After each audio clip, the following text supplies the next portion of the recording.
Right, there's 100 slides to go through. I'm really sorry, I was utterly profligate. The reason is I didn't really know what the level of knowledge was. Who's actually done some responsive web design here? Put your hands up, don't be bashful. Right, that's good. So when I have the slides about this is what a media query looks like, I'll try and hasten through them. If I don't hasten enough, if you could drum your fingers in a bored manner or yawn ostentatiously, it will remind me to hurry up, because the stuff I really want to talk about is the future of responsive web design. Because responsive web design is not, startlingly, is not a universal panacea at all. It's an interesting and useful technology, or suite of technologies. It is not a religion, it does not cure cancer, it will not make you better looking, it's just a thing. However, there's some things coming up in the specs which will make it more powerful, and that's what I'm really looking to get to today. I should have introduced myself. My name's Bruce Lawson. I work for Opera, the browser that nobody at all uses except for 270 million people. But of course, 250 million people is nobody. Do I sound bitter? Alright, I'll shut the fuck up then. Okay, so this is called responsive web design, the specs behind the sex, because responsive web design is, as Jeffrey Zeldman said, the new hotness. It is actually difficult to describe just how hot and how sexy responsive web design is, but I think I've managed to. Sexist. Responsive web design is like romping on a waterbed with somebody with the face of Audrey Hepburn, the torso of Taylor Lautner, the legs of Naomi Campbell, and the moustache of Tom Selleck.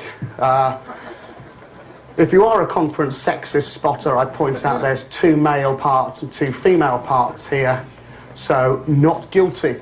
So this is a good visual metaphor for the hotness of responsive web design. First, a little bit of mobile web philosophy. This is when Joe Rabin starts to throw things at me. I'm a Stephen Hayesian. Oh, bloody thing. Right. Manually. There is no mobile web. There's only the web, which we view in different ways. There's no desktop web. There's no tablet web. This is kind of an absolute statement, but I tend to agree that the web is the web that we view with different devices, but there are nevertheless different methods we can use. I would like to indicate or demonstrate that the web is the web is the web, and there is no mobile web, through what our colleagues in the usability world call personas. Anybody know about personas? Any usability practitioners here? I'd like you to meet Bob Stock. Bob Stock lives in Stockholm, and Bob Stock is a stock photography model. Being a stock photography model, he's adept at taking his jacket off and peering coquettishly over his left shoulder. But this is not his only skill. Bob Stock is also a social media strategist. Okay? So this is Bob. Staring into the middle distance, he is at the moment thinking about how he can mash up and monetize social spaces in order to leverage a new transmedia paradigm. We've all been there, I think. In stock photography land, this causes him a bit of a headache, slightly mild constipation, and the temporary disappearance of his right elbow. In stock photography land, this can be cured by placing an apple on his head. Interesting stock photograph. Bob, as you might imagine, being a social media strategist, is often telephoned by attractive people and angel investors and venture capitalists. And those telephone calls are inviting him out to eat at glamorous restaurants. And because Bob is a busy kind of guy, he dials up the website of those restaurants on his phone. And the people who make that restaurant website, they can tell that he's on a mobile device, and mobile device equals time-constrained, task-focused, so they give him just the information he needs, the address including the postcode of the restaurant. Maybe they sniff his location and give him directions. They'll tell him opening times and they'll tell him what's on the menu, because that's all he needs, and Bob's happy. Now these are Bob's friends. This is I don't know if you can see it, but this is the board of directors of the First National Bank of Stock Photography Land. They're all in their 20s, they're multi-ethnic, they've got great teeth, and they've had a hard day demolishing the Western economies, so they've got a laptop, and they're dialing up, finding out where to go and eat. And we all know that laptops never move, right? They always sit on your desk and they never go anywhere. So the developers of the restaurant site say, you're not on a mobile phone, therefore we'll give you the menu as a PDF full of massive fonts. We will give you a flash movie with an immersive branding experience, have some mood music, and have a picture of the chef grinning and his biography. Now, of course, everybody is time constrained. Everybody is task focused. And the thing that the mobile guys have got right is understanding that. And the desktop guys can learn from that.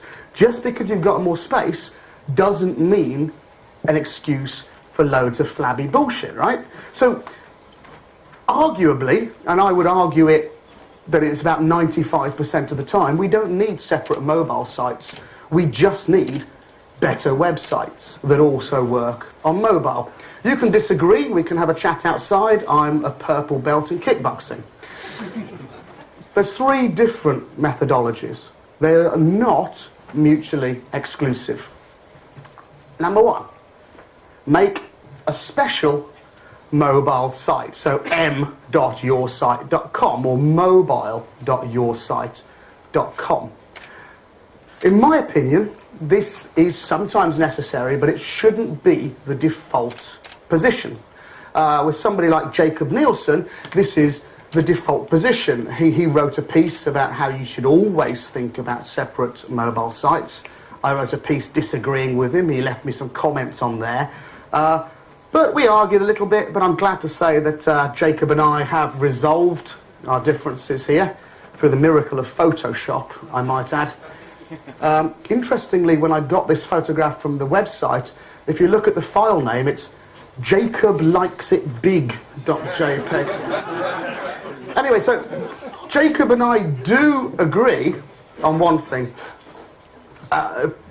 Advocates or religious zealots for responsive web design will tell you that it's cheaper to do than making a separate mobile site. I tend to think that's not the case, and I tend to think it's not the case if you are retrofitting an existing site. So my rule of thumbs up, if you like, is that often if you are retrofitting a site, it is an order of magnitude more complex to employ responsive web design techniques. And arguably, and don't shoot me, you might be better off making a separate mobile site if you have a half-decent CMS. The way to know that you have a half-decent CMS is it does not have the word enterprise anywhere in its title. So, if you do make a separate mobile site, refactor for the small screen, don't dumb down. It's rubbish when you go to a mobile site and you just cannot accomplish something that you know you could if you were in your office on the main site. Offer your users a choice, desktop or mobile. If you were here last year, you might have heard this anecdote, but at Opera, we have Opera Mini, which is a proxy browser. There's a social network called Orkut, which at the time was the biggest network in India, owned by Google, and Google changed the way that they served their mobile sites. So previously, if you went on a mobile browser, you got the same experience. You got the desktop site. The Google guys thought, we will do a favour and we will send people on Opera Mini to a separate mobile site. Our switchboard, if we actually still had switchboards, would have melted down, but our email board melted down, with grumpy Orkut customers in India accusing us of breaking Orkut on Opera Mini. And what that showed, and what that proved, is that No matter how great you think you are, you do not know better than your users what they want. So if you do automatically detect a mobile browser, and more on that later, and send them to a mobile site, be sure to give them the option to get to the desktop site and vice versa. Beware browser sniffing. If a light were not so good, you would see this as two stray dogs sniffing each other's bottoms, which is possibly the finest visual metaphor for browser sniffing out there. The biggest problem with working out that your customers are coming on a mobile device is that you can't reliably tell which devices are mobile devices, and therefore you will get it wrong, and thus you need to offer the users the choice. Okay, the second option for developing a mobile strategy is just do nothing. I'm an indolent 45-year-old fat man, so the do nothing option is a preferred option for me. But actually, mobile browsers are really great at giving a good experience without the developer having to do anything. Scrolling, panning, zooming in. This stuff works pretty well. It is an option to do nothing at all. It's not wrappered text. The third option is optimize sites so they're mobile friendly without making separate silos. If you do make a separate mobile site, you can still use some of these techniques. This is not all mutually exclusive. And we do this with the web standards family, with HTML, CSS, JavaScript, and that's SVG and WebGL booging in the background, which are just coming into play in mobile. The first part of your arsenal are CSS3 media queries. You guys know about these, so I'm going to dash through them. They built on CSS 2.1 media types, but they were rubbish. So you had a media type of handheld. But no browser actually ever declared itself as handheld, even though it was a handheld browser, because it would rather get the desktop version of the site and then refactor that by itself. So instead of identifying things by types, media queries identify capabilities. You know this, you can look at height, resolution, orientation. You may not know that you can also query on aspect ratio and number of colours. So if you've got a monochrome device, you might choose to have different background images, etc., to take account of that. Yes, there are monochrome devices out there. Not everybody has the greatest iPhone, iPad, Android thingy. And you guys know, because you nodded when I asked you, that you can import media queries in a variety of different ways. You can chain them together. What you're doing is saying, if the device has this characteristic, it's a narrow screen, have this layout, or display this, or don't display this. You can comma separate them, etc. I'm going to race through. You can negate them, you can say only, etc., etc. Most interestingly, you can chain them together, and you can give different breakpoints. People often ask me, which breakpoints should I use? The iPhone is this wide, and the Galaxy Tab is this wide, and this device is that wide. And my answer is, don't use device-specific breakpoints. People are trying to get away from device-specific code. Look at your content and generate the breakpoints from that. So if all of your images are, you want them to be all 500 pixels, make a 520 pixel breakpoint. Don't think about the devices. Think about the content. It seems obvious, designed for your content, not for devices. This is the kind of thing that people like me and people like Heilman here have been saying for a decade, but it's amazing how often it needs to be said. And thus, we get absolutely glorious things that just respond. I'm not going to show examples. We all know that in real life, users spend a lot of time resizing their browser windows and marveling at how stuff changes. We've all seen people doing this on the bus. Ooh, that's responsive, they say to each other.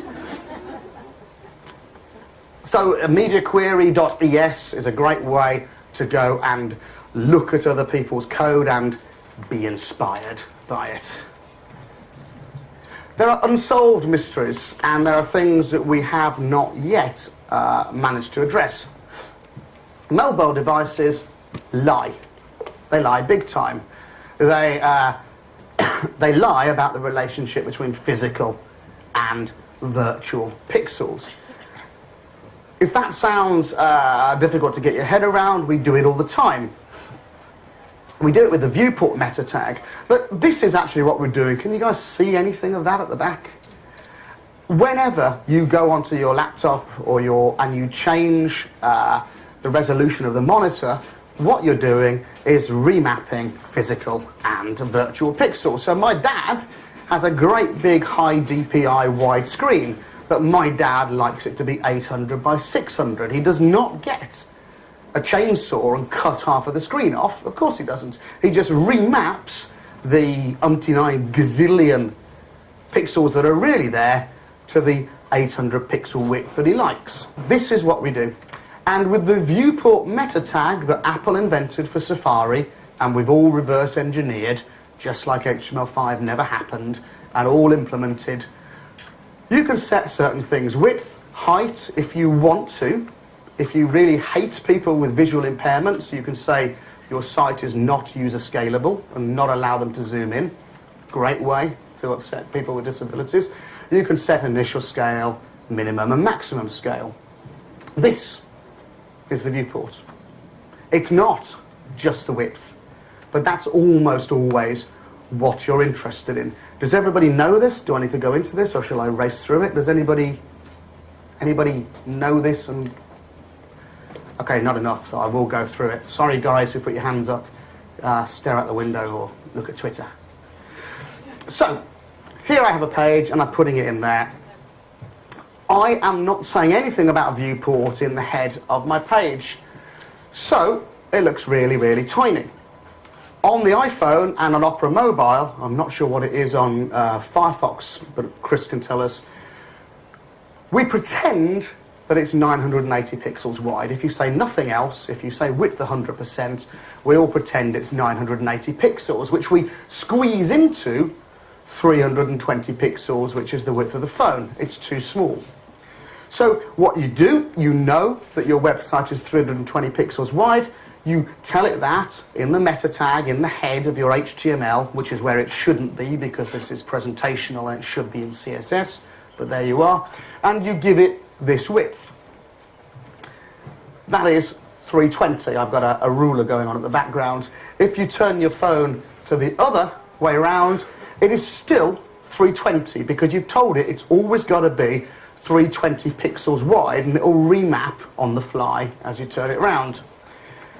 Alternatively, you can tell it to be automatic, and in viewport meta tag terms, that is content equals width equals device width, in which case it will take up as much space as it possibly can.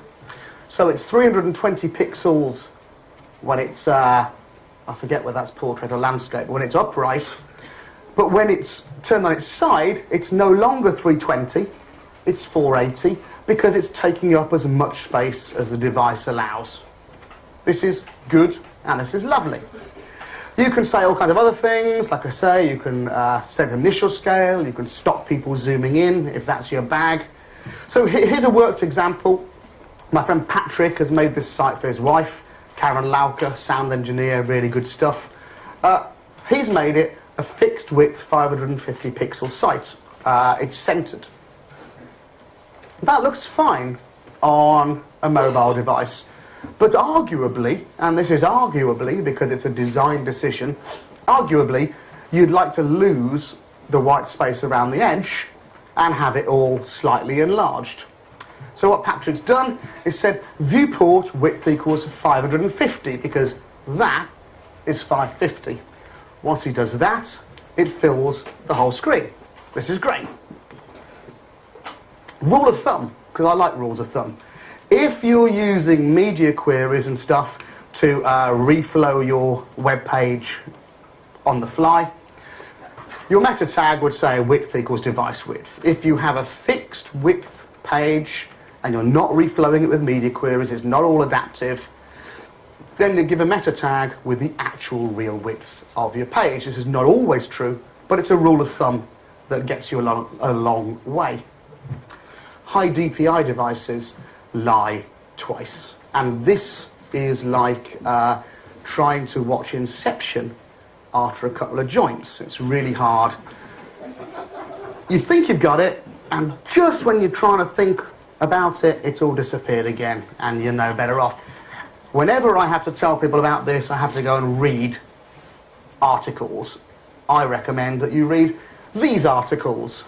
One by Patrick and Andreas Bovens on Opera, but it is a great article. And that explains exactly the 3 levels of Inception with high DPI devices.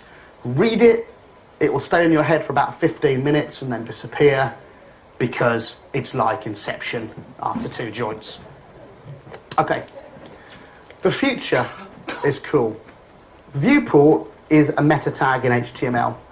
And that's not great, philosophically, because HTML is about content and presentational stuff is in CSS. So there is a spec with the W3C called CSS Device Adaptation. And to all intents and purposes, this is the viewport meta tag, but in CSS, where, in my opinion, is where it should be. This was written by, this was written by the guys in Opera who reverse engineered the viewport meta tag. When we reverse engineered it, we wrote down how it worked, and then thought, well, let's try and specify it, because it's not actually written down anywhere. It's at viewport. You need to use an O prefix for Opera. This is also supported in Internet Explorer 10, but that's with a -ms prefix. And I don't know whether Firefox, etc. are planning to support it, but in case they are, it would be great if you use their vendor prefixes as well. And it looks like this. Is that actually visible at all? Okay, cool. The specs there, there's an article there. These slides will be online tonight where you can click on the links. But basically, it allows you to control the same stuff, but from CSS, and in a more CSS-like syntax. So instead of saying content width equals 550, it's at viewport with 550 pixels. It's very easy to see what it's doing. So maximum scale equals 1.0, that is in CSS, max zoom 1. Resolution device is the same thing as, say, is mapping your DPI to the real DPI, and that's Inception. This is good because now, with viewport in CSS, you can choose different viewports according to media queries, because it's all in the CSS, so you can nest viewport in media queries. You can't at the moment, when it's only a meta tag. If your device supports viewport, so it's a tablet or a phone, you get what it says. There is no more granular control, but now you can nest them. You can do interesting things if you want to. Again, these are design decisions, and they may or may not be appropriate for you. So here I have a meta tag there, which I overwrite in the CSS, so that devices that don't understand CSS viewport still get a good experience from the meta tag. And I'm saying, undo all that stuff and make it device width auto. However, if you are a small phone, then have a width of 550. So that's hard and Inception-like, but to demonstrate with Patrick's site, on a tablet, because it's greater than 550, we're saying have the wide margins, center the text to keep a decent line length. But on a phone with a narrower width than 550, we're giving the viewport of 550 so it fills the screen and the text is readable at default zoom. So what this allows me is control over line length based upon media queries by nesting viewport in the media query. Was that in any way comprehensible? Well, it took me ages to get that. On a tablet, again, arguably, you may or may not want those margins. It's a design decision, but now you can influence it. Previously, when you only had meta viewport, you couldn't influence it. And it degrades well because I've put a meta tag in my HTML as well, so at least you get that decent starting experience on devices that don't understand CSS viewport. That was the code. I was really proud of writing that until the guy who edited the spec said, you just need one line. In CSS viewport, you can give a minimum and a maximum width, and that's all I actually needed to have had. If you want to check it out, Opera Mobile Emulator is a freebie. It's effectively the mobile browser, but wrapped up as an installable on PC, Mac, and Linux. And that has various presets of popular devices that you can check it out, because most desktop sites don't react to viewports. Right, the future. This is the interesting stuff. Match media. Match media is media queries in JavaScript. So in your script, you can check whether a certain media query has been applied. This is available in Chrome, Safari, and Firefox. It's not available in IE or Opera, although because I work for Opera, I can tell you that it's imminently available. Oh, actually, if it'll be videoed, I can't tell you that, because that is talking about the roadmap. Sorry, boss. Okay, so that's coming soon. It's also easily polyfillable, but it's a nice way of accessing media queries in JavaScript. This is coming very soon. This is the immediate future. I think every W3C spec should have its own poster. And this is what I've made for W3C Flexbox, because Flexbox is riotously exciting. Flexbox is CSS layout as it always should have been for the last decade and a half. You can actually do layout in CSS. Yeah, just wrap your head around that. You can actually do layout rather than layabout, which is all you can do currently in CSS. The brilliant thing about Flexbox is it allows you to get away from source order. So you can lay things out visually independently of their order in the source, which you'd never really been able to do before with any kind of robustness. You could do it with absolute positioning, but that kind of requires that you know exactly how big your content's going to be, and it will never change. This is flexible boxes. It's wicked. Disbelieve anybody who tells you that this is available in WebKit now. It's not. It's available in WebKit in an old spec with a WebKit prefix. It's available in Firefox, an old spec, which is incompatible with the WebKit implementation, with a prefix. Nobody yet implements it because the spec is changing again, because there was a CSS working group 2 weeks ago in Hamburg, and it's changing. It's changing in a good way, if you're a spec anorak. The reason it's changing in a good way, there are lots of concepts in Flexbox which are shared with modules like CSS grids and CSS templates, but have different names. And they're harmonizing the names so that if you have a similar concept, it has a similar name, and you're more likely actually to be able to remember it, which is rocking and rolling. But nowhere yet supports CSS Flexbox according to the new spec. But everywhere will very soon. There is a really neat trick which I'd never seen, which I found by poking around on the code for fixmystreet.org.uk, which is made by the glamorous people. .com, is it? Fixmystreet.com, which is made by the glamorous people from My Society, of whom Dave here is a representative. What I wanted on my personal site, when I wanted to make it all super media queried up, I've got a banner, I've got my main content, I've got my important copyright noticey stuff in my footer, and I've got my navigation here. And navigation comes before the content in my source order. What I wanted on a narrow device was the nav to go to the bottom. So I wanted header, main content, the footer, because that's got copyright stuff and important notices, and at the bottom I wanted the nav. So I wanted to change the visual layout independently of source order, and I thought my only option was Flexbox, but by judicious inspiration from Fix My Street, aka stealing, we've got this. And this, if I can squeeze my browser, watch what happens to the nav on the side. When I get there, yeah, it's disappeared and gone down under.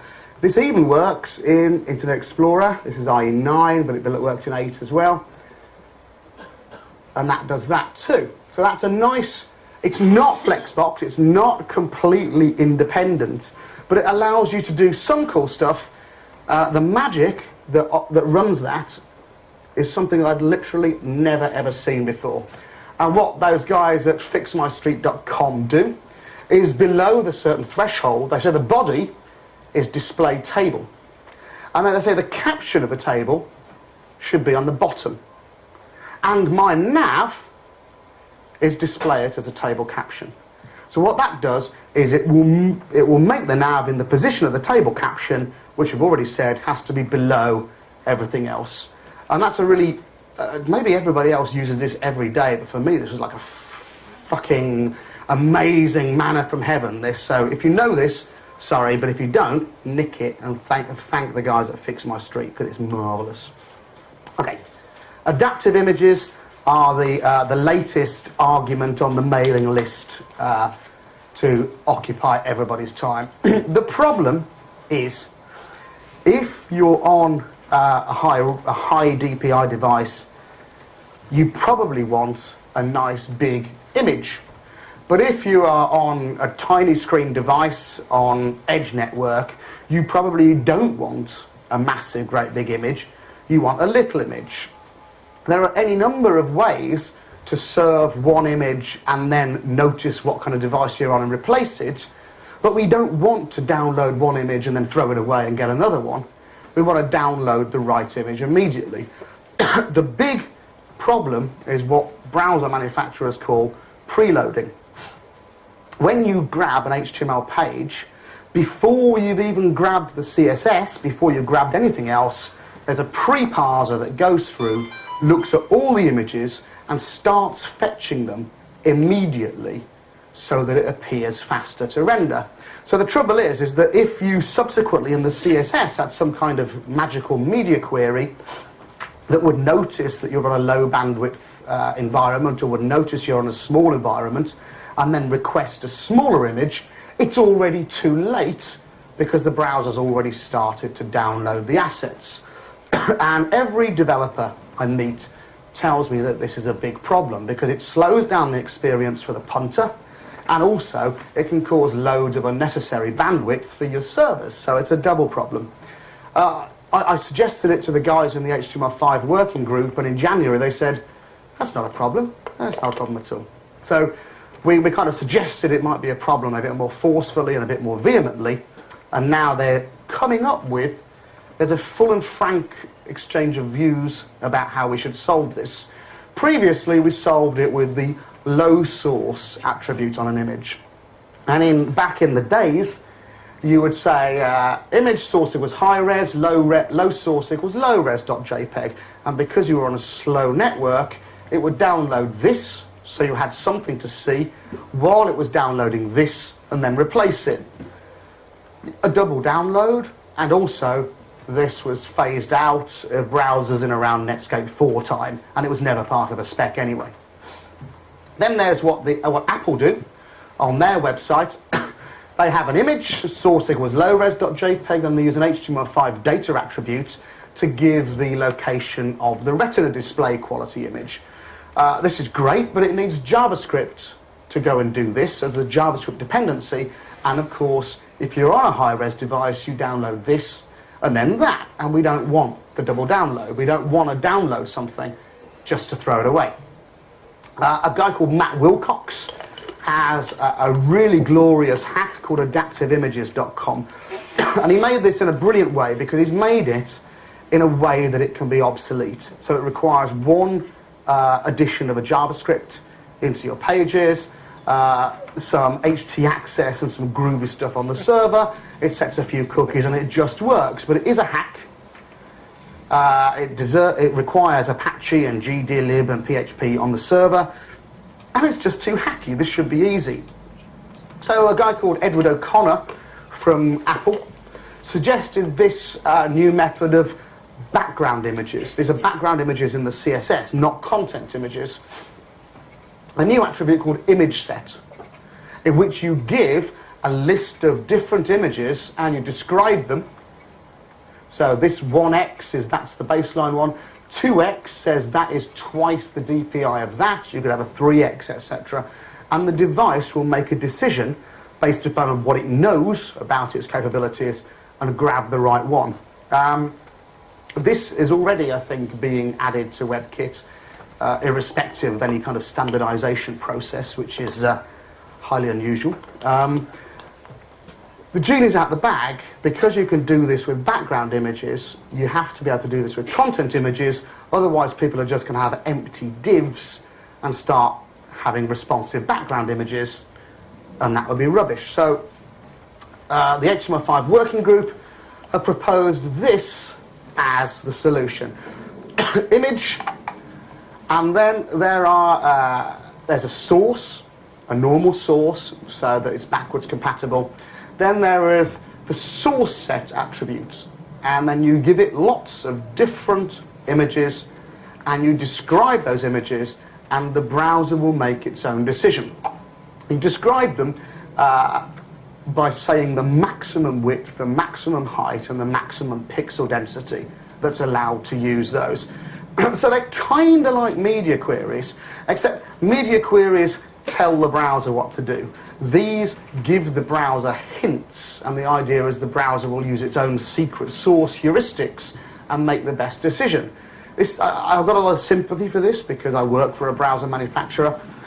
What's cool about this is that there is no media query for bandwidth. There is no media query for network speed, for example. So we can't express that. But nevertheless, the devices know that. So if you let them make their own decision, they will probably make a better decision than you will as a developer, even if you had that tool set. And also, you don't want to be writing endless media queries on every image you bring into your code. So that's where we are at the moment. There is a vigorous debate about this. This will almost certainly not make it into the spec in the manner that you see here. I mean, this is 10 days old, so it's going to change a lot. But this is the kind of thing that will be coming soon, and I imagine it will be implemented soon, because every browser wants to make sure that they get a zippy experience for the consumer, and this is a way of making the experience zippier for the consumer, so we'll want to implement it. This is the fabulous Flozzle, or as I call him, you might know him as, nobody knows him apart from his mum, but he's Florian Rivoal, and he is Opera's man on the CSS working group. He is responsible for the death of the web that we saw a month ago when Opera decided to implement a handful of WebKit vendor prefixes, and the web was going to fall apart by us doing that. It hasn't fallen apart yet. Not only, though, is he the guy who destroyed the web, but he's also the editor of the media queries spec. And media queries level 3 went to proposed recommendation status about 10 days ago. Proposed recommendation status is, in the mystery parlance of the W3C, the bit when really it's a standard. It's not completely a standard because somebody can still stand up and complain. It's like the bit when the bride and groom are at the church and the vicar says, does anybody here know of any impediment? And you just hope to God that nobody's going to say, well, I do, because I'm married to her. But that's proposed recommendation stage at the W3C. Media queries is there, and Florian is editing, just starting to edit media queries 4. And so I asked him what kind of things they're talking about. So I need to preface this with a massive caveat is these are straw man proposals that often have not even really been discussed. So do not think that these will going to make it into the spec in any recognisable format, or even make it into the spec at all. But we've already got a media query to detect whether script is enabled. This was suggested by a guy called Nicholas Zakis, ex of Yahoo, I think. This is a no-brainer. If script enabled, have these layouts. If script isn't enabled, have these layouts. That's already in the spec because nobody really thinks that's a bad plan. Then we have the hover media query. Does your pointer support hovering? So, we all know that some touchscreens don't support any kind of hovering at all, whereas the Microsoft Surface does support hovering. It knows whether you're hovering or pressing on something. So this allows you to make different stylistic decisions based upon whether hover's supported. The pointer media query. This allows you to detect whether the pointer is fine, like a mouse, or coarse, like a fat finger. So, for example, if pointer were coarse, you might wish to make your buttons bigger. Whereas if pointer is fine, so the user's using a mouse, you might wish to make your buttons smaller. I'm not saying this is the only use case, but this is the obvious one for me. Then we have things like this. Is the media paged? Is it interactive? So if it's paged and not interactive, it's a printer. If it's paged and interactive, it's something like a Kindle, for example. If it's paged and interactive and touch, it's a touchscreen Kindle. Mozilla invented the touch media query, I think, and it's a good one, so it'll probably go in the spec, we hope. If it's touch and a max width like that, it is a smartphone. If it's touch and keyboard and widescreen, it's probably a touch-enabled laptop. Does it have a remote control? If it has a remote control, it could be a Nintendo Wii, or it could be a television. Television is a really important one to detect. Anybody here looking at developing websites for TV, or been asked to? A couple of years' time, everybody's bosses, like last year, everybody's bosses came in and went, I can't have HTML5. And this year, everybody's boss is coming in and saying, mobilise me. 2 years' time, everybody's going to say, get me on TV. Like that, get me on TV. There's 3 things you need to know about TV. Only 3 things. The first is that no matter how super duper the television, the actual processor in there for web pages has less power than a pocket calculator. So even things like local storage and app cache you can't rely upon, because it might just randomly wipe stuff in order to save memory. That may very well change, but they haven't got particularly good processors in them yet. The second vital thing to know about telly is this. This is, in my living room, that is a 50-inch Samsung TV. And this is my Samsung Galaxy, my Samsung Nexus S phone. And at the normal viewing distance, my phone is bigger than the telly. So people think, okay, a telly's massive, so I can have like a 96-column layout. It's like desktop, but more. Whoa, loads of room. Think of it as a really high DPI, but really narrow smartphone, because that's what it's really like. The trouble is there's no adequate way to detect that, because it seems like it's got gazillions of pixels, but actually your TV is like a high DPI phone. That's what you need to know. Also, of course, people use TV websites in radically different ways. Here's my tangent about TV. They did some research, somebody did some research last month asking gazillion people in the US, and basically people said that most websites on TV was like the worst things about computers on a telly. So things like searching, buffering, obviously typing stuff in is horrible on a TV. But TVs are great for looking at really nice high-density images, and they're great for watching movies. Of course. The research also had a marvellous no-shit Sherlock moment. People don't like to do social media on TVs. People would think they would, right? The thinking is, everybody watches TV, everybody loves Facebook. Therefore, Facebook on TV, Winergy. But no. Consumer engagement with social media is inversely proportional to the size of the screen that it's being viewed on. TVs are not private, because TVs mostly sit in a family room. So the no-shit Sherlock award goes to Teenagers were horrified at the prospect of displaying their social activities on the family TV.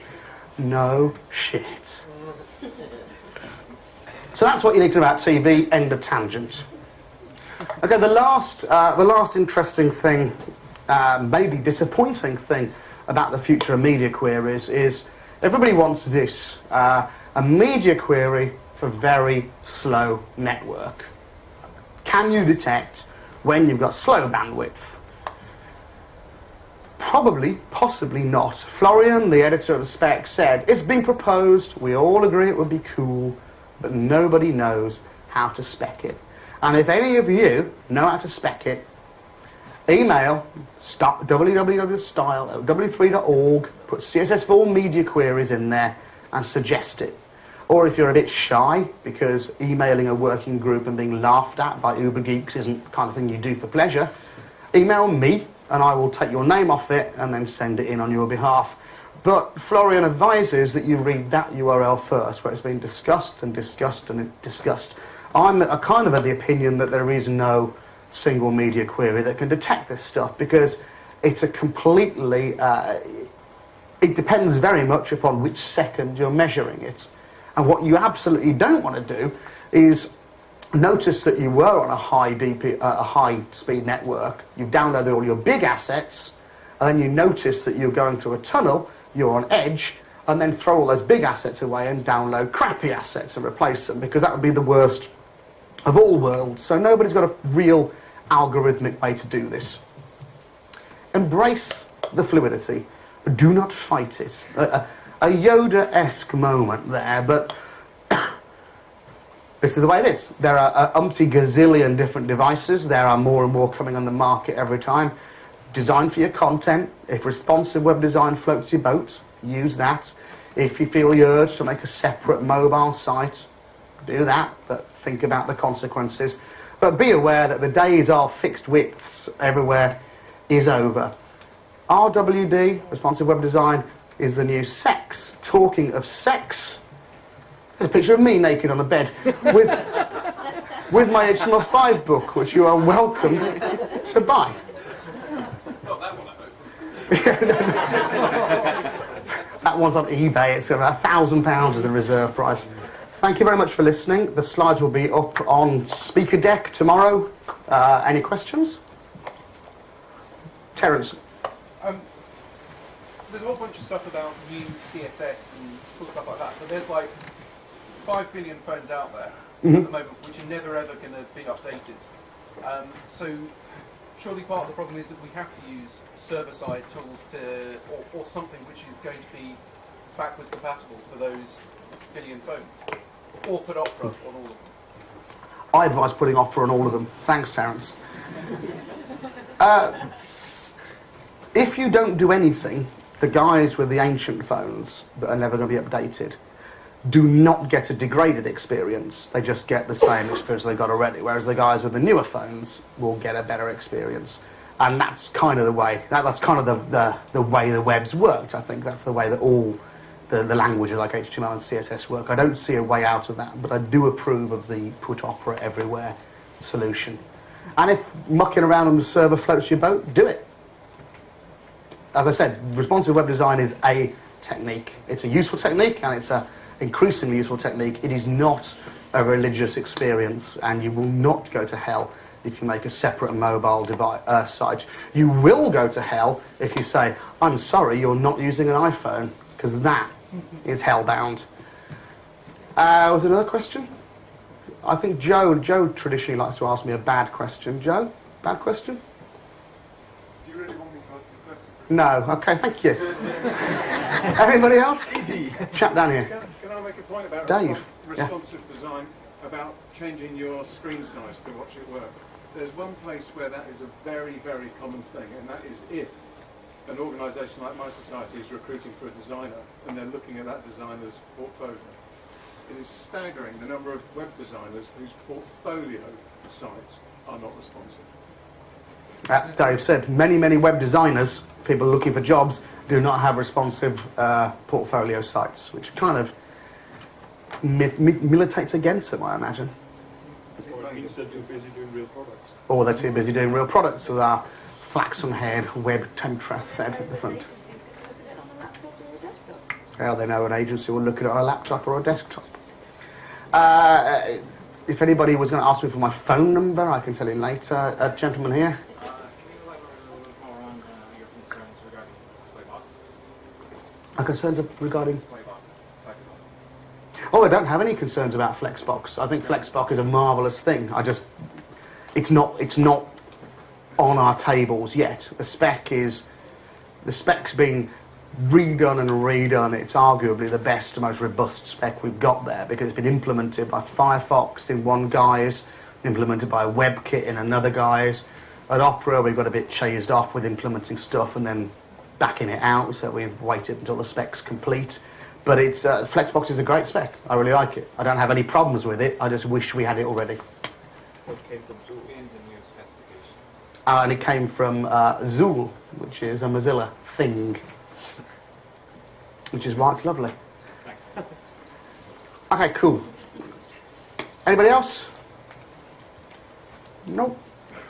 Wicked. Okay, Bruce L on Twitter. I'll put the slides up. I hope it was vaguely comprehensible. Thank you very much for your time.